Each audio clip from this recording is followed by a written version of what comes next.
Hi, everybody. Welcome to Women's Wednesday. We're here with Cheree from Bright Future Recovery. How are you? I'm good. How are you? I'm good. Thanks for coming out. Yeah, thanks for having me. I appreciate it. So we were talking. We're like, there's no way she's going to make it here that fast. You literally were on a plane and got to Orange County and got here. You flew into Orange County, right? Yeah. And you were here within like 20 minutes. Yeah.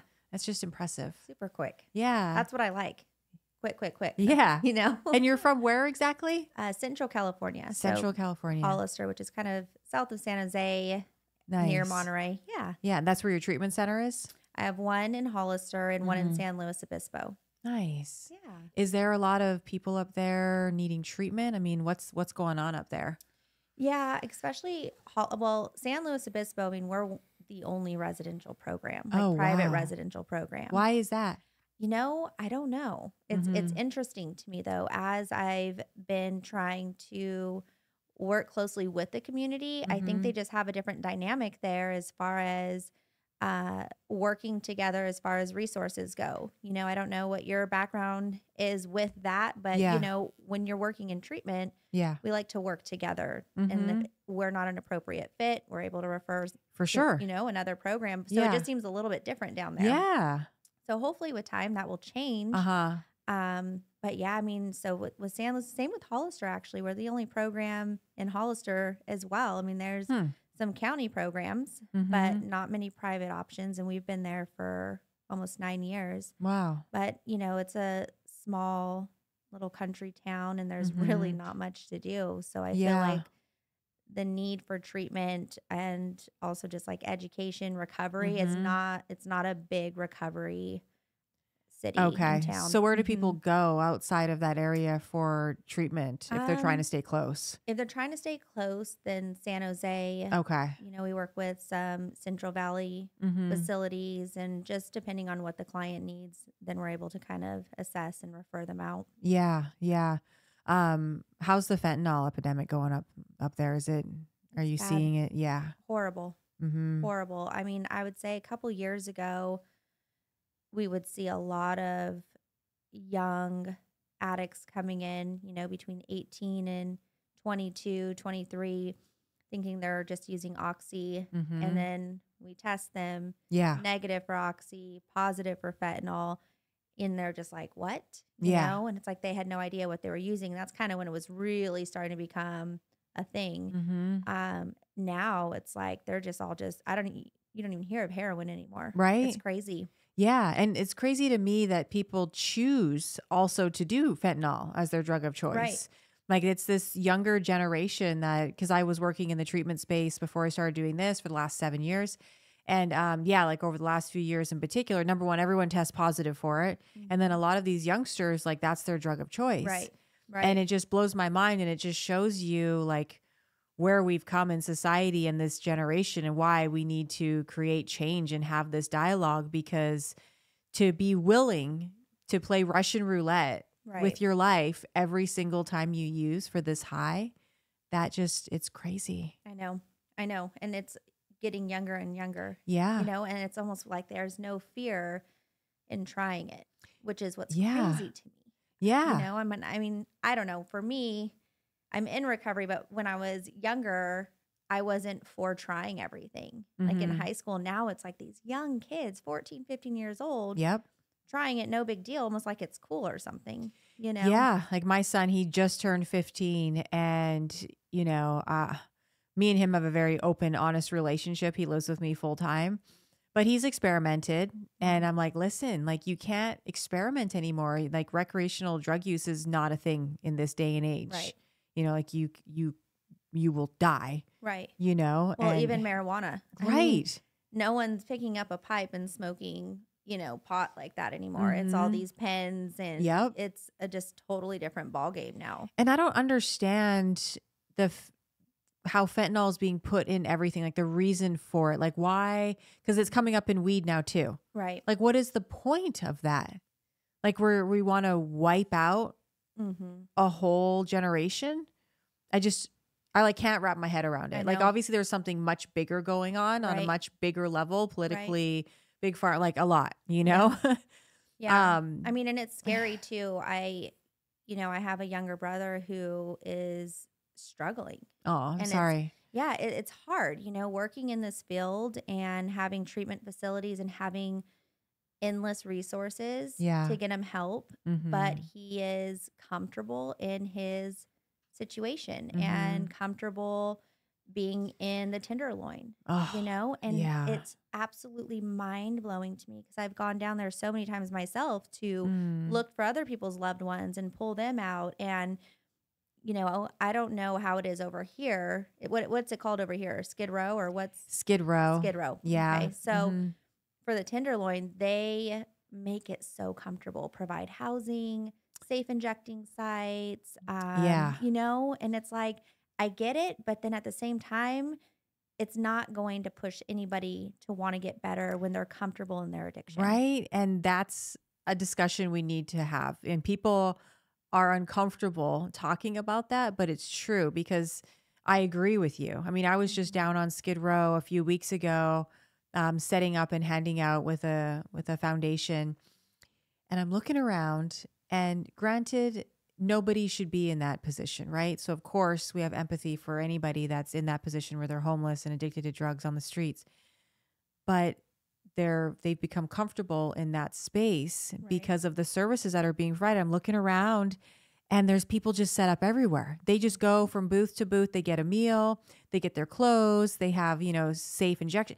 And I'm going, okay, like, us as alcoholics, drug addicts, we hit whatever is our bottom is for us. And hopefully we've had that, tough love and boundaries put on us Right. where all our options have been stripped from us. And then we Right. finally, okay, we have to make a change. Right. But yeah, if those aren't happening, then And, to me too, drug charges back then, especially opiates, were felonies. yeah, I'm thankful for that. I say yeah, that all the time. Like, I couldn't imagine being a heroin addict and getting a slap on the wrist and mm-hmm, keep doing what you're doing. It's like, no, at yeah, that time, it was, if you continue doing what you're doing, you're facing prison time. mm-hmm, And that's what I needed. That helped me to turn it around mm-hmm, and hold me accountable. yeah, And now that's not what's happening anymore mm-hmm, either. So yeah, we as professionals and families are having to push harder to fight for their life and for yeah, their recovery mm-hmm, because they're not seeing it as much as they yeah, used to. yeah. How do you deal with loss for you and your staff at your center? Oh, it's hard. Yeah, It's really hard. I mean, mm-hmm, because we connect with all of our clients. Our yeah, clients are our family, mm-hmm, and getting that phone call is never easy. It's mm-hmm, it's horrible, and attending those funerals, and it's awful. Just working in this field is mentally, exhausting. We're yeah, dealing with mental health and crisis mm-hmm, and something that we're so passionate about, and somebody that can be just completely broken, or it's their first time, they have no idea what they're getting into. The family has no idea what to do, and we're having mm-hmm, to start from scratch with, okay, these are the things, the do's and the don'ts, yeah. but I mean, it's hard, and it's happening more often now, I feel. Yeah, yeah, and burnout is a real thing, Totally. you know? What are some suggestions for people that are feeling that? Because that was me for a long time. I Mhm. went to school for it, right? Got my CADAC, then I started as a case manager, and then I was a life coach, and then I opened a sober living, and then I started doing business development, and I would get really burnt out Right. in spaces. And number one, I was burning out because at the beginning, the first 2, 3 years of my recovery, I wasn't recovered. You know what I mean? Like I Right. was still working on my own stuff. Mhm. So I don't suggest starting to work in treatment when you're newly sober. I mean, to each their own, but Right. wasn't a good idea for me. But Right. what are your suggestions for people that are feeling that working in treatment? Well, I feel like we all have to remember we have to put ourselves first. And I feel Mm-hmm. like the gift that we are all given that work in recovery is that we want to put everyone else first. Like Right. True. that's our natural beingness if you Mm-hmm. work in this field. Yeah. I've yet to meet somebody who is completely selfish and they're just doing this. I mean, this is the wrong field for them. Yeah. Um, at the beginning, I would say that I almost felt that working in treatment was doing my self care. Like I Mm-hmm. felt being connected in treatment was what I needed for my sobriety, but getting burnt out is like something that it took me honestly years to realize like, whoa, okay, you can't do that. You have to have balance. You have to Yeah. be able This to do isn't my that recovery. or you're going to go crazy. And you have to set boundaries, even if you have a family member that's calling you at 11 p.m. because they just want to talk and there's no emergency and you're picking up the phone. I mean, I've spent many nights pulling myself away from my own family or my own sleep just to be able to be there for them. And I thought that was what I needed to do and that came with the job. But what I realized is no, that's just you having to set a boundary for yourself. Yeah. If it's not an emergency, that phone call can wait. So I'm really a lot better. I can't say that I'm perfect at that because it's a work in progress. But self-care is also huge. Yeah. You know, I like to participate in something at least once a year that is for my own mental health. I love that. Some sort of retreat. I feel it's really, really important. And that seems to be really helpful. So that's my advice or suggestion is do something for yourself, whether it's you need it quarterly, everyone's different, right? Me annually, that's good enough for me. Because this work can get exhausting, take a toll. Right. As a woman, as a mother, as a business owner, right? For you, you definitely have to have that balance and that self-care. And I love that, having something to look forward to. I do the same thing. I have one of my best friends and we've started this like annual girls weekend where it's like a retreat. You go somewhere, you turn off your phone, just relax. And it's like you have something to look forward to. You can go, you can decompress, you can vent, you can do all the things, you know, and it's so needed. So you're in recovery. Yes. How long do you have sober? A little over 11 years. Well, gosh, no, we're almost to the end of the year. Pretty much. January was 11 years. January was, so you're closer to 12 years. Oh, crazy. Wow. 12 years. Flying by. You must have got sober really young. Really young. Yeah, because you look really, really young. Yeah. Like there's no, I'm like doing 22. the math. Okay. Yeah. Good for you. Yeah. Got sober at 22. What was that like? Well, I think I just hit quickly, you know, so it wasn't, I know I see some clients that are getting sober the same age I was, and they're sitting there like, I'm not done yet. Like, I'm just getting started. It's not that bad. And I get it, but for me, it was bad. I mean, I downhill spiraled very fast. Yeah, let's take it back. Your story. So your childhood, how was your childhood? Childhood was great. You know, I mean, I really had an amazing family. Very strong, independent mom who raised us. So, I mean, I have no complaints. You know, I was a cheerleader in high school, very involved, but I didn't have the knowledge of really what drugs were. It was kind of like, oh, drugs are bad, don't do them. But I also had the personality where someone tells me, you know, don't touch the stove. I want to touch the stove. I want to, you know, I want to know why I can't do that. So that's kind of where it got into trying different things and experimenting and then getting involved with opiates. And that just took a total toll quickly. Yeah. So was it like pharmaceuticals, like pills, prescriptions, or prescription pills? That's when the oxy days were big. Started with oxys and then quickly led to heroin and downhill from there. Yeah. And did you realize at all when you started down that road how addicting it was going to be? I knew it was kind of like, oh shit, this is bad. This is scaring me, you know? I knew I didn't want to live that way. I was terrified of the consequences. I'm really thankful for that because it could have been worse. You know, I could have been homeless on the streets. My life, you know, if it didn't take me first, that's where I would have ended up. But I was really scared of that. I would try to hide it as best that I could, but I was miserable. You know, I knew I would be parked, you know, in a parking lot and waiting for, you know, drugs. And I would see some of my girlfriends walking in dressed up, going to lunch. And I'm sitting here like, I hope they don't see me putting my hoodie on, you know, like I can't believe I'm doing this. And it got to a point where it was like, either take me or stop me from doing this. You know, I would try to watch myself in the mirror, like, what are you doing? Like, just stop, just try. And I would try to stop on my own and it wouldn't last. Yeah. So it was bad. It got bad quickly. And for that, honestly, I'm thankful. I don't know how much more I could have taken, to be honest with you. Yeah. And did your mom know what was going on, or? Towards the end. Were you living with her, or were you on your own? Oh, you were. Okay. I was living with her at the beginning. She was very naive to it. You know, I'm sure there were things that were off to her, but she'd believe, you know, we're good manipulators and liars. And so she'd believe me when I would come up with whatever story it was on a whim. And towards the end, there was really no denying it, because I started getting caught up in the legal system, getting arrested on probation. And so then she realized, like, there's a problem here. So she actually is the one who called the cops on me the last time. Oh, wow. And why'd she call the cops? Well, she knew that there was something up, and my brother had said, Mom, like, she's killing herself. You have to do something. Like, this isn't good. Just look in her purse, the purse that she refuses to let go of. Look in it.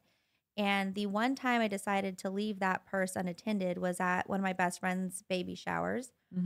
And I just didn't even think about it. I think we took a group picture is what we did. And she looked in that purse and saw everything: needles, spoon, drugs. Okay.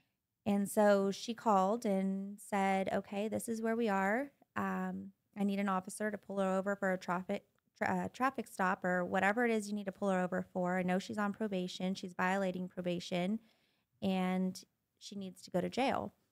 So tough love right there. But what you needed, right? 100%, 100%.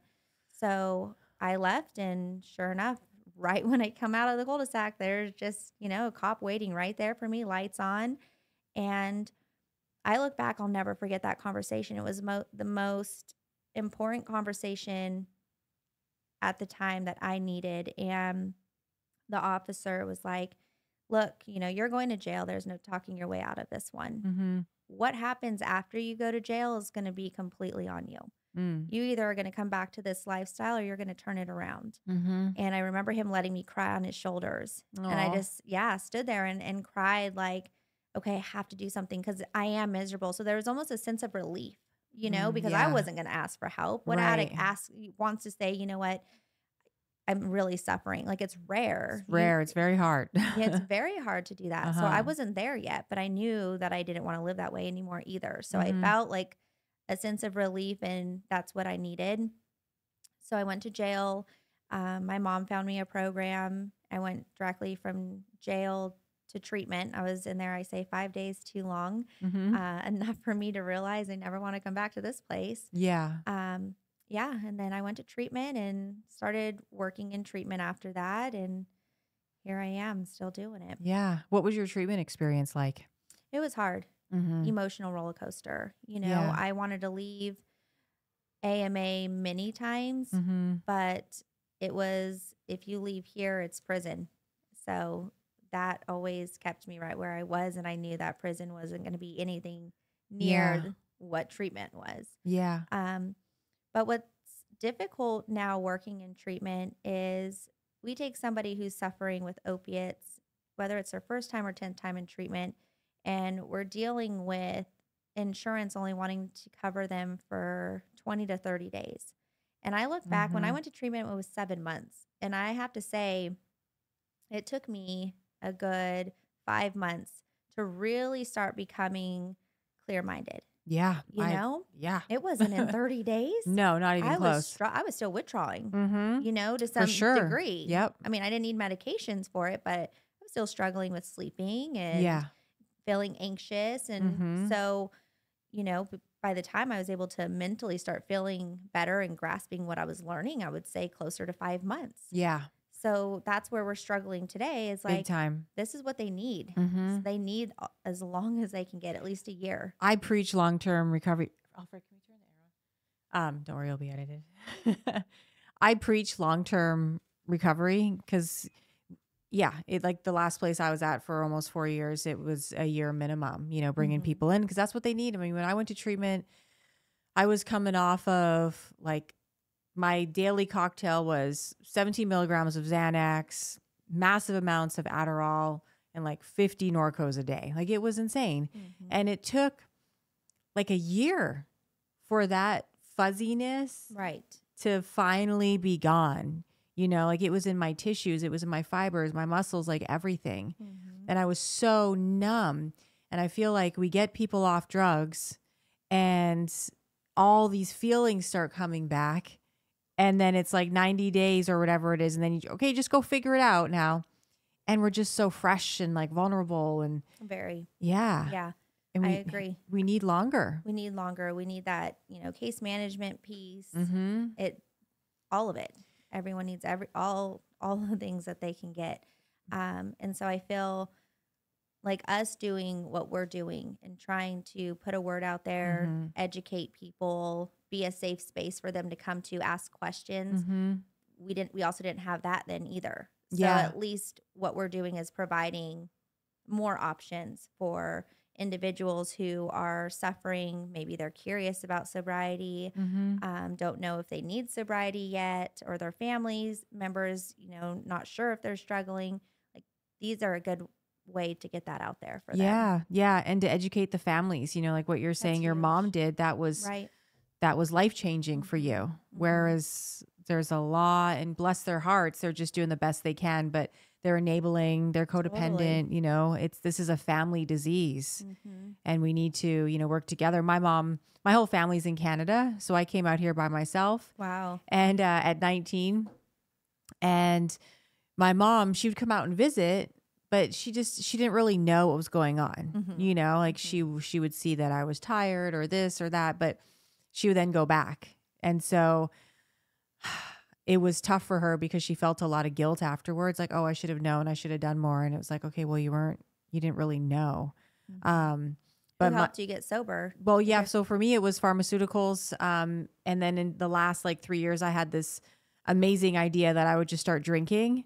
And if I was drinking, then I would get off the pills and then I would just stop drinking. Right. And so, while I was on all the pills, I was anorexic skinny. I lost my gallbladder, but I never used needles. I never, used heroin, meth, except Adderall's pretty much the same, but I didn't have the look per se. Right. And I didn't hang out with drug addicts. So I would go on 5150 holds because I wouldn't sleep for a week and I'd go into psychosis, but it was, oh, Jenny's just sick or something like that. But when I started drinking, I got really sloppy. And so it was like blackouts, hitting people up, like really odd behavior. People were like, what is going on? And I was living down in San Diego with my now ex, and my son was with me. And he was like 7 or 8 years old at the time. And I just knew, if I don't make a choice to get sober, now I'm going to die. And I was sitting in a room and I had a gun on my lap. And I was like, what am I going to do? I need to choose to live. And so I actually did ask for help, but it took me 15 years to ask for help, because it was always with my ex-husband, it was, what the fuck is wrong with you? You're so strong in every other way. He was like a weekend warrior. We would party and then he would stop and I couldn't. And it was always just just stop. What are you doing? And so I just always looked at it as this weakness if I couldn't figure it out on my own.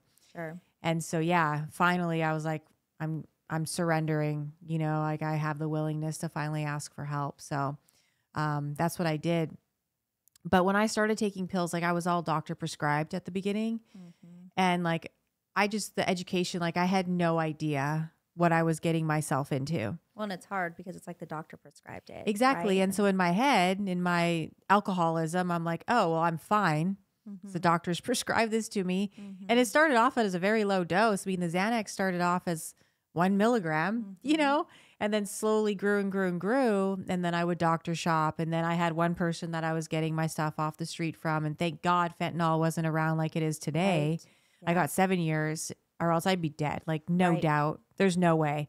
Because I was picking up my own supply once a week too, on top of what I was getting. But, when I tried to stop, I was so sick when I first realized this is a serious problem. And I was in the emergency room and went right back to it. And then I thought, okay, well, I'm going to look for some sort of medication. So I went on Suboxone. And this was 10 years ago. And so I didn't even know anything about treatment. I found some literally right down the street from here. I found a doctor and no therapy, no treatment, no nothing. He prescribed me 24 milligrams Oh my gosh. of subs a day and a script for Adderall. Oh my gosh. So I did that for a year. Here you go, Jenny. Keep it going. Just keep it going. Just totally numb yourself out completely. Yeah. And then I tried to stop and I was insanely sick, worse than I was on the actual opiates. So I just went right back. And then I just thought, you know what? This is just what I'm going to do for the rest of my life. Like I had completely just had that conversation with myself in my head. I'm just going to take pills forever. Mm-hmm. And then, yeah, it got to the point where, you know, one bottom became, like, people always say, oh, what was your bottom? Right. Like, well, I kept digging that hole, like deeper and deeper and deeper and deeper. And yeah, it was finally the drinking that took me out.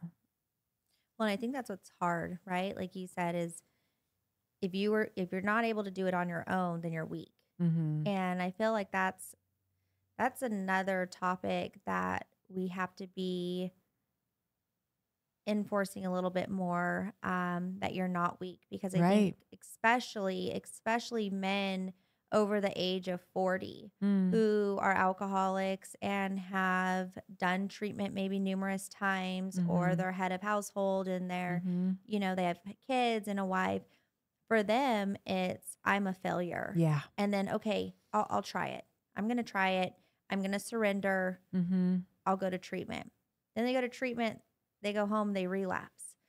It's that continuous cycle of failure in their mind that makes it now a barrier to seeking more help. For sure. Or different help. And that's, I feel, what we're seeing a lot of nowadays is, I might as well just, you know what, this is the way that I'm going to live. This is who I am. This is the way my life's going to be, because I've failed and failed and failed, and I can't fail myself again. Yeah, no, you're absolutely right. And that's why we have to have this conversation and break that stigma, because relapse is 99% of most people's story. Right. You know what I mean? Like it just comes with it. It's, you used for how long? You know, this, for me, it was like 20 years. And I tried to get sober many times throughout those years, but then it's like, okay, people aren't going to have a relapse in there. And we have to take away that stigma, right? And understand that you're just as brave and courageous to come back, if not more. Yeah, exactly. You know, each time, and show people that it's okay. And you don't lose everything you learned. Right. You know, it's not like, okay, that last year was just a write-off now. You still have all that knowledge. You just need to gain more. You know, there's maybe just something you didn't get, and something else may click. Yeah. You know, trying different modalities, different programs, different support groups, you know, and try to look at that. Nothing that you did is a waste. It's what did you do that we feel you can maybe gain more of this go around. Yeah. Did you work a 12-step program or any support groups, or? You know, I didn't. I went to an all cognitive therapy program. Okay. So it was a non 12-step base. You know, now with our clients, we provide a lot of different modalities. We do the 12 steps. We do conscious recovery. Nice. Yeah. So we like to incorporate a few different things, because what I've come to realize is that there's no one program fits all, or one modality that fits all. Yeah. And for a long time, Jenny, to be completely honest with you, when I was fresh in my recovery and I was going to conferences and I was meeting other professionals and I was walking into the rooms and, oh, we're opening it up with a 12-step meeting. And I love them, by the way. You know, when I go to conferences, I love going to what they call the winners meeting at 7 a.m. Yep.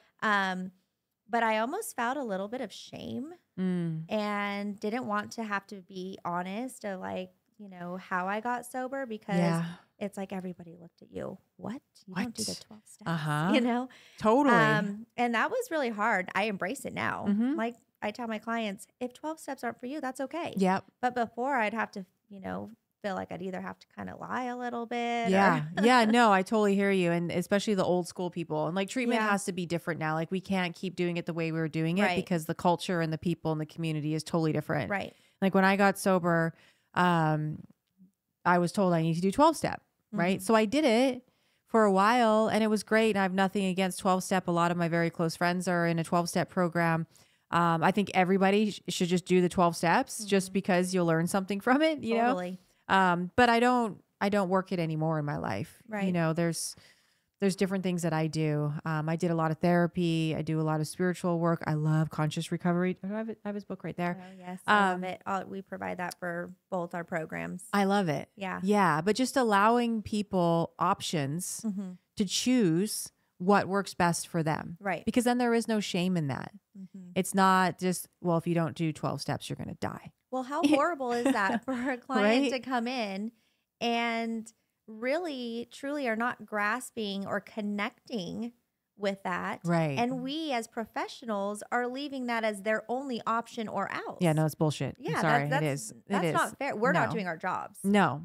And that's not, we shouldn't be considering ourselves professionals in this field if it's this way Or and no this way. way only or no way. I mean, Yeah.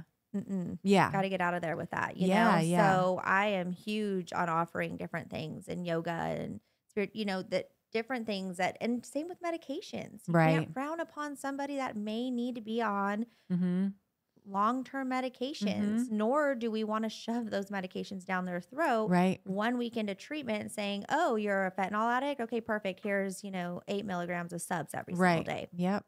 Thank God no one did that to me because it would have been, Back in the cycle of that. Exactly. Yeah. Exactly. So just trying to do things differently and really assess, that's where I feel it's the key component is really seeing what that individual needs. For sure. Educate, allow them to explore things and make the right decision for themselves, and no shame. No shame. No exactly. shame. Yeah. So you're a mom in recovery. Yes. You have how many kids? 3. 3 kids. So you're busy. Very busy. Yeah. Do they know all about your past? The little ones don't. Mm-hmm. My oldest is 9, and I brought the little ones out here with me. They're adorable, you guys. Yeah, so cute. But my oldest, he's so funny. He wanted to stay back so he doesn't miss football practice, and he wanted to work. This is his first summer he gets to at actually 9? work at BFR, which is Bright Future Recovery. Good job, Mom. Yeah. So he stayed back, and my team have been sending me pictures of him working. And I love that. He's great, but he doesn't know any different. He's been raised around BFR since he was a baby. And he has a lot of love for people going through the process. I mean, he has a really special gift, that little boy. So he's aware. And that kind of is a topic where some people are like, well, he's way too young to know about drug use and whatnot. I'm like, no, not really. Because how many 9-year-olds are we hearing are trying this and that, or 10 years old? And if they feel scared to come to us as their mom with questions, they're going to go ask someone else who may not have the right answer. Yep. So to me, if they're able to have the curiosity and ability to even ask the question and their mind's already going there, I want to be the one to have that conversation For with sure. them. That's how I am with my son. I'm an open book, Same. and it's like, why is it too young? Yeah, like if you exactly. really break that down, like why? Right. Like Agreed. we should be educating I about agree. drugs and alcohol. I mean, schools aren't doing it anymore. No, we Or were not anymore. They're not doing enough of it. Yeah. We were talking about this morning because Emily's young. I asked her if she knew who Duran Duran was this morning because we were going to a concert. She's like, I don't know who they are. You know who they are, obviously, right? Duran Duran, you don't know either. No. What the? Alfred. Wait, what song do they sing? Come Undone. If we put the music on right now, you would okay, anyways. But she was saying that the only education that they knew in school was DARE. Right. And I mean, come on. It's so outdated. Agreed. Yeah. I think the younger, the better. We shouldn't be scared to educate our children. Police officers doing the DARE program. And nothing against, police officers at all, but I didn't care what a police officer had to say to me at that age. Exactly. I'm more like, you guys have so much authority, and with the way my mentality was, is like, perfect. I'm a little more curious about it now. Yeah. Get someone who's going to talk to them in reality about this stuff and really answer their questions. Someone who's been through it, who's done it, who's had consequences from it, and living a totally different lifestyle. Those are the people naturally I am fascinated to learn more from. Yep. And we had somebody come on the show. Where's his signature up there? Tony Hoffman. You probably know him. Anyways, he came on and he goes around. He travels the country. I think he said over 260 days a year, which is just Oh, nuts. wow. That's crazy. As a public speaker, and he goes through all the schools, and that's what you need. You know, he looks like us. Right. He looks like a role model. He looks like somebody they think is cool. Right. You know, and they want to listen to him.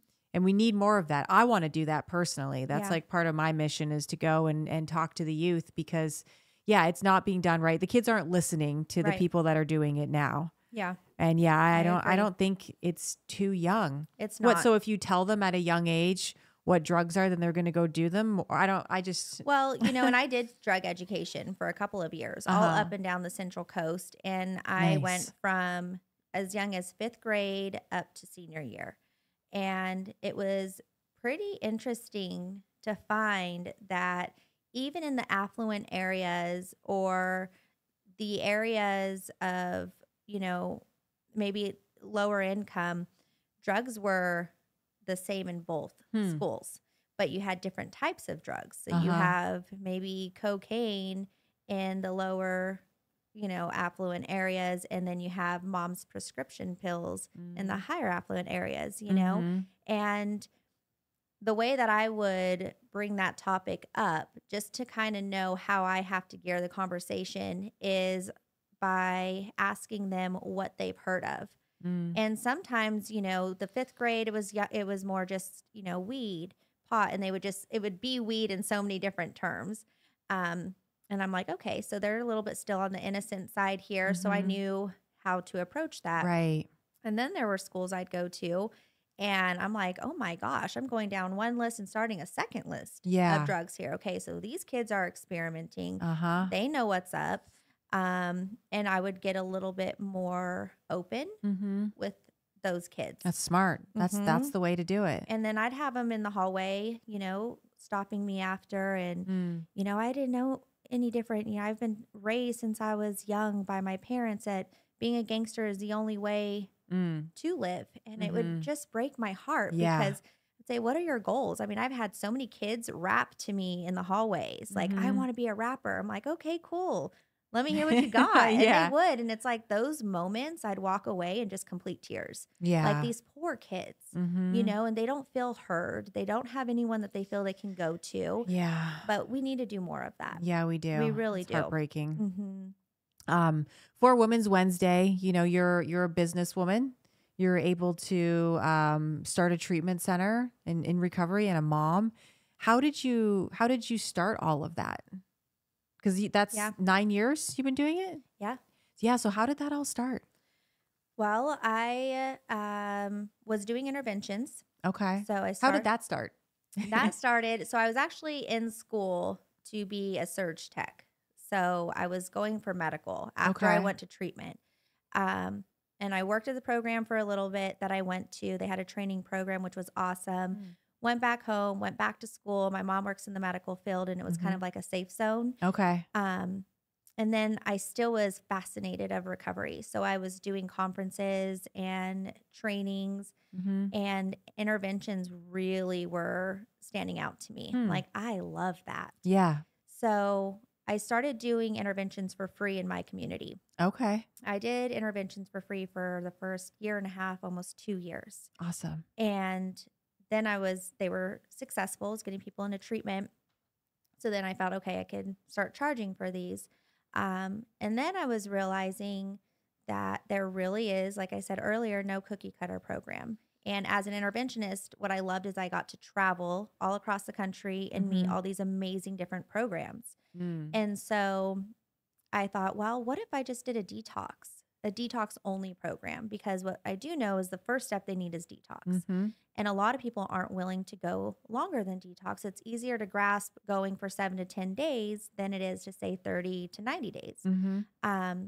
So I decided to just go for it and start a program. I was really young. I had no resources. I pretty much lived there, probably why my son loves it so much. I mean, that's all he knew as a baby. And that way I was able to constantly intervene on that mentality of I only need detox, but no, I need more. And they become willing, and we'd place them into different programs after detox. So that's kind of how it got started. And it's just crazy. I look back on it And like my advice to anybody, no matter what their age is if you want to do something, the scarier it seems, the more right it probably is for Heck yourself. yeah. You know, if it's Uh-huh. not scary to me, then I'm like, if it's scaring me, I'm like, I need to do this. Absolutely. I so agree with that. Like I just Mhm. got out of a very long-term relationship. I was engaged to be married.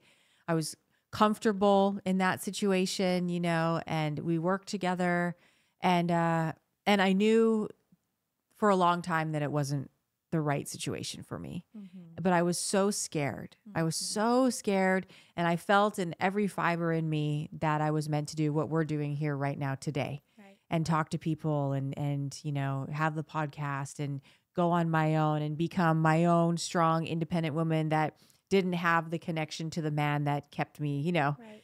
that I wasn't taken care of in that way. And I finally was like, I'm going to do it.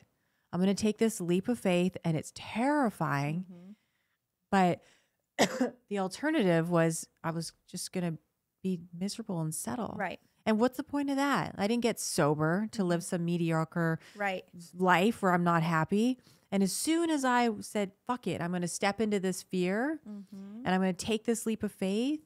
As soon as I did that, it was like 1,000 pounds Mhm. lifted off my shoulder and all the doors opened that were meant to open and all the right people aligned with me. Right.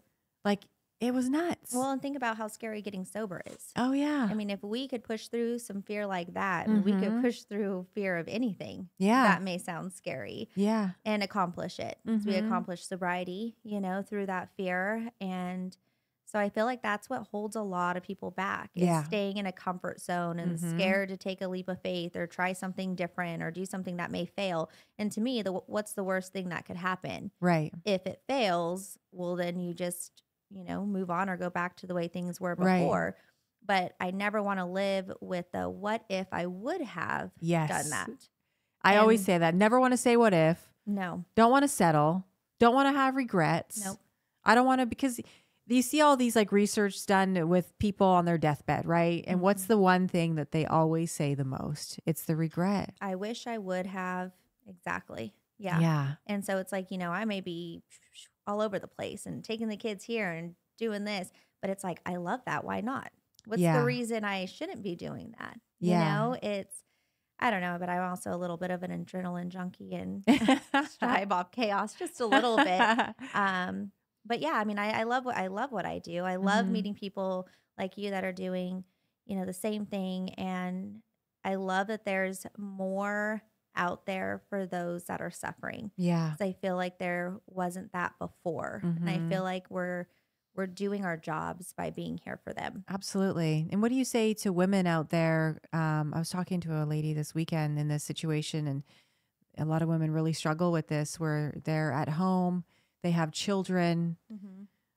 they're drinking, they're popping pills, but they feel stuck because like Mm-hmm. I have my kids, Mm-hmm. I can't get sober, I can't stop this. My husband doesn't really know what I'm doing. I don't know what to do. What do you say to those women? I say that our kids are smarter than we think they are. Mm-hmm. If you think they don't know, they do. And if you don't take the sacrifice to get treated now, we will be treating your kids in 10, 15 years from now. And Yeah. that's pretty factual. And that's the reality. That is a reality. Mm-hmm. And I rather you miss one Christmas than be here for this next Christmas and miss the rest of them. Yeah. And I think a lot of people too just don't realize that legally, like you can take a leave, you can get, Right. The medical Mhm. leave. What do they call it? FMLA. Yeah, all of Right. that, So there is ways There is ways. and there's people that want to help you. Mm-hmm. How does someone that knows nothing about treatment um, figure out where they want to go? Well, even in admissions till this day, we're not just a detox only anymore. We offer residential as well. But if I have a family that's calling and they're completely green to this, they don't know where to go. Mm-hmm. I always say, let me give you 3 options. there's this facility, and this facility, depending on whether they're insurance dependent or whatever their resources may be. And for them to pick up the phone, call them, and then go with their gut. And they can't go wrong with either one that they pick. So that's kind of the way that I approach with families and do that often. And sometimes they'll be like, okay, well, we feel comfortable and trust that you were able to give us those options. Yeah. And they'll go, to our program, or I have some clients that are really thankful and they go with another program. So that's what I try to do is give them different options. Can you break down your program for everybody out there? Sure. So our Hollister location is a 12-bed facility. It's a home away from home feels, the way I like to describe it. And we start with detox, do residential. We do a lot of experiential outings, which I love, especially in our San Luis Obispo location. They get out, go hiking, kayaking. Nice. I feel that's really important to provide because it's introducing them to activities and stuff that's fun while sober, not just all about treatment the entire time and then throw them back into reality. At least they're starting to gain that happiness and, so we're big on experiential outings, and then we work with our loved ones in figuring out a good treatment plan for the one that's in treatment to figure out whether they need to go to a sober living and outpatient. And we're here just support. People know that they can text me, call me if they just need to check in and let me know how they're doing. I'm still very involved with all my clients. I love that. Yeah. Sober fun is just so important.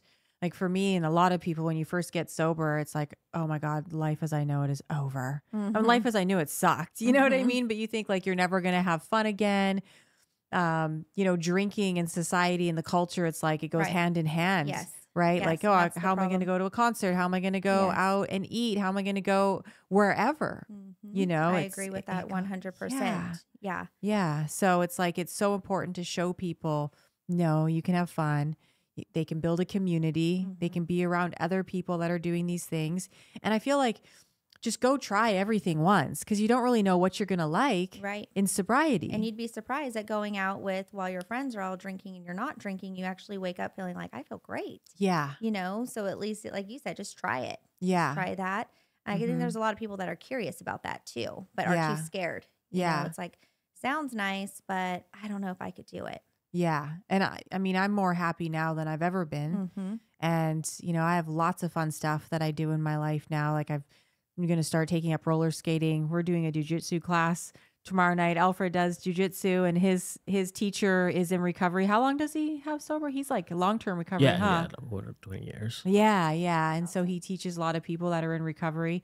But just going out and like discovering those things. Right. It's like we have this new lease on life. We need to take advantage of it and try it all. Well, the freedom to wake up and say, what am I going to do today? Yes. What can I do that's spontaneous and fun without waking up and needing that fix? The second you open your eyes, I mean, that's the worst feeling. I was such a prisoner to that. Same. Like I couldn't go anywhere. I couldn't travel. Like I'd always have to make sure that I had enough, especially, as a mom, yes. Holidays, different things. It was just that nonstop. I got to use or else I'm going to get sick. I got to use or else I'm going to get sick. Yes. That is the absolute worst. Yeah. As a mom and a business owner, I know we talked about it a little bit earlier, but like, what do you do on rough days for yourself? Because I'm sure you have them, right? We all do. Of course, yeah. We all have the rough days. Sometimes it's as simple as go for a drive.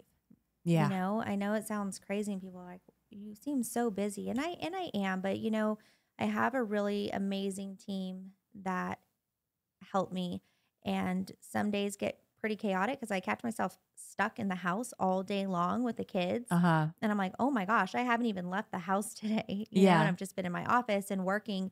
And sometimes it's just like I'm going for a drive. Working out is huge for me. Like that, starting my day with being able to do that for me, 45 minutes is going to set me up with how the rest of my day looks. For sure.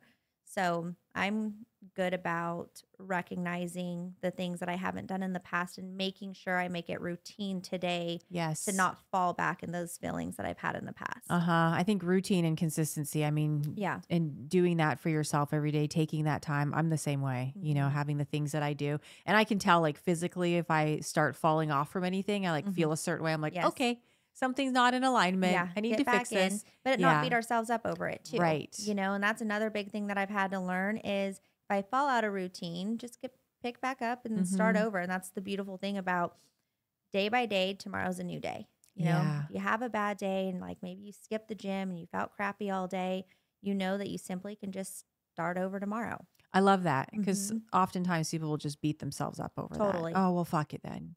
I'm just going to go drink. I already fell off. I already fell off. I'm just going to keep going. Yeah. Exactly. Yeah. Okay. So what would you say to a woman out there right now that's struggling? Your final thoughts. Someone's watching this. They need help. What would you say? They're loved. Yeah, they're loved. Whether they're a mom or not a mom, they're loved. And that they could reach out. And even if they just want to talk. I mean, I think that's the beautiful thing about women who are helping other women is having someone they feel comfortable with to pick up the phone and say, I just need to talk. I need that reassurance. I need some advice, or I need someone to just listen to me. Yeah. And how can a woman reach you? They can call me directly. Okay. No problem giving my cell phone out. Okay. That's 831-245-7736. They can also reach us on our website, which is www.bfrdetox.com. Amazing. Thank you so much for being here. Thank you, Jenny. It's so nice to talk with you. You too. You're a bright light. And thank you for everything that you're doing. Thank you. Likewise. Thanks, everybody. Happy Women's Wednesday. We'll see you next time. Bye.